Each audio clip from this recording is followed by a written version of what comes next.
Hello दोस्तों, कैसे आप लोग सब? होप सब लोग मस्त होंगे।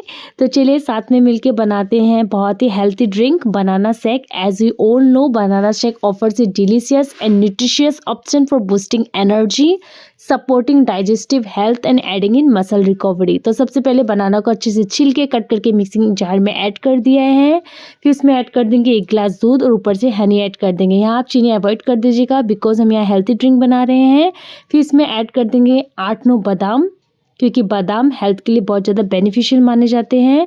फिर इसे अच्छे से ब्लेंड करके एक जार में ट्रांसफ़र कर देंगे एंड उसके ऊपर से हम ऐड कर देंगे चॉप्ड बनानास, थोड़ी सी हनी ऐड कर देंगे एंड इसमें ऐड कर देंगे चॉप्ड ड्राई फ्रूट्स। अगर आप लोग मेरे चैनल में नए हो तो प्लीज़ सब्सक्राइब कर दीजिएगा। वीडियो अच्छी लगी हो तो लाइक कर दीजिएगा, शेयर कर दीजिएगा। बहुत सारे बेनिफिट्स हैं बनाना शेक के। Helps in weight gain, gives a healthy skin, aids in diarrhoea, works as fitness booster, aids in digestion,